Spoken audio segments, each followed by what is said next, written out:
ঝন্টুবাবু, সংসদে ধাক্কাধাক্কি, রীতিমতো রক্ত ঝরল বিজেপি সাংসদের। মানে ভারতীয় সংসদের জন্য কি লজ্জা? মানে লজ্জার শুধু নয়, কালো দিন এটা। আমি বলছি যে আমরাই তো এদেরকে ভোটে জিতিয়ে পাঠাই নাকি?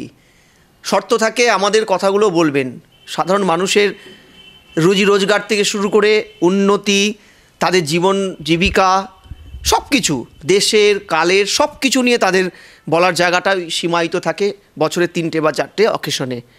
এই সংক্ষিপ্ত সময়ে এরা এটাকে খোয়ার বানিয়ে ফেলেছে, খোয়ার কুস্তির আঁকড়া বানিয়ে ফেলেছে।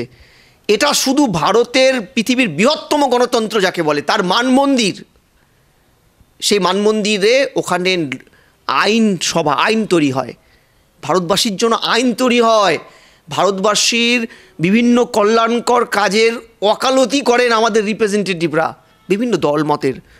সেখানে তারা এসব বাদ দিয়ে যখন বাইরে কুস্তি শুরু করেছেন, তা এটা দেখে কিন্তু আমার দুটো জিনিস মনে পড়ে। এক, ভারতের যে পবিত্রতা সংসদ ভবনের, সেটা তো ভুলুণ্ঠিত হলোই। দ্বিতীয়, যে আন্তর্জাতিক মহলে যে বৃহত্তম গণতন্ত্রের এই গরিমাটাকে আমরা বারবার তুলে ধরি, সেটা আজকে এই ফানুসটা কিন্তু ফেটে গেল। তৃতীয়, পলিটিক্যাল অ্যাসপেক্ট যদি আপনি দেখেন, এইটা কিন্তু এটা টাইম কিলিং একটা প্রসিডিওরের পার্টও হয়ে গেল শাসক দল বিজেপির। কেন আমি বলছি, দেখুন ঘটনা একটা হয়েছে, এখানে সমানভাবে শাসক দায়ী, বিরোধী দায়ী, কে দায়ী না দায়ী সেটা পরবর্তীকালে আরও দিনের আলোয় আসবে যদি সঠিকভাবে এটা হয় তদন্ত। কিন্তু প্রশ্ন হচ্ছে, এটা নিয়ে দুপক্ষের অনমনীয় আচরণে কাল থেকে বা হয়তো দেখা যাবে শীতকালীন অধিবেশনটা পণ্ডই হয়ে গেল। অর্থাৎ শীতকালীন অধিবেশনে যে মানুষের কতগুলো দাবি দাবার সপক্ষে সংসদ ভবনে আমাদের এলাকার রিপ্রেজেন্টেটিভরা কথা বলতেন, বলার সুযোগ তাদের ছিল, সেটা এই মুহূর্তে কিন্তু বন্ধ হয়ে গেল।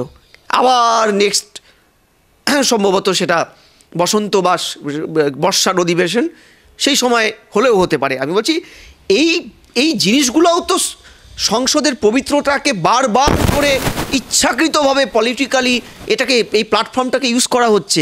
এই ফ্লোর টেস্টটায় বারবার কেন অসংসদীয় আচরণ করছে, কেন আমাদের এই গণতন্ত্র দ্রুত কর্তৃত্ববাদী হয়ে উঠছে, কেন টোটালিটারিয়ান হয়ে যাচ্ছে, এই যে প্রশ্নগুলো, কেন যে সংসদ ভবনে কি কি কথা বলা হবে না বলা হবে সেটা সেন্সার্ড, একটু বলতে পারবেন, এই শব্দগুলো ব্যবহার করতে পারবেন না, বারবার সেন্সার্ড হয়, অসংসদীয় কথাবার্তা।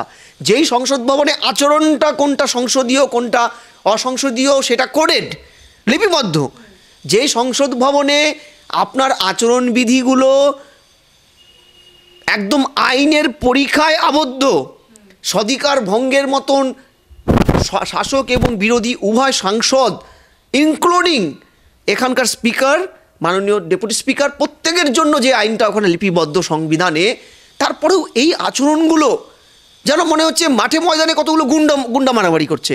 এ কি, কোথায় আমরা আছি, কোন সংসদে আছি, কোন ডেমোক্রেসিতে আছি, কেন আমরা এই এই এই ডেমোক্রেসি নিয়ে বড়াই করি? আমরা এটাকে নিয়ে বারবার বলি পৃথিবীর বৃহত্তম ডেমোক্রেসি, বারবার বলি এটা বৃহত্তম পার্ট অফ দ্য ইয়ে।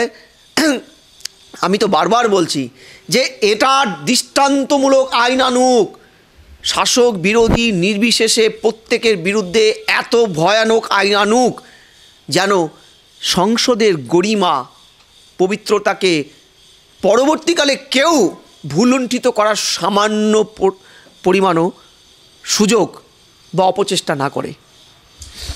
প্রথমে তো স্বরাষ্ট্রমন্ত্রী অমিত শাহ, তিনি আম্বেদকরকে নিয়ে যে মন্তব্য করলেন তা নিয়েই তো যত এই যে ঝামেলা যাকে বলে, এক প্রকার এখন তো পার্লামেন্টে ঝামেলাই চলছে বলা চলে।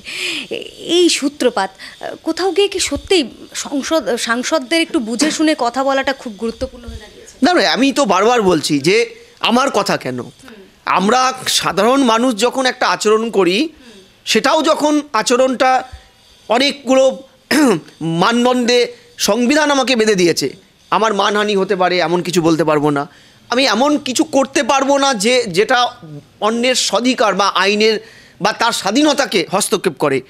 তাহলে সংসদ যারা আইনটা তৈরি করেছেন তাদেরই আচরণ তারা কি করে করেন?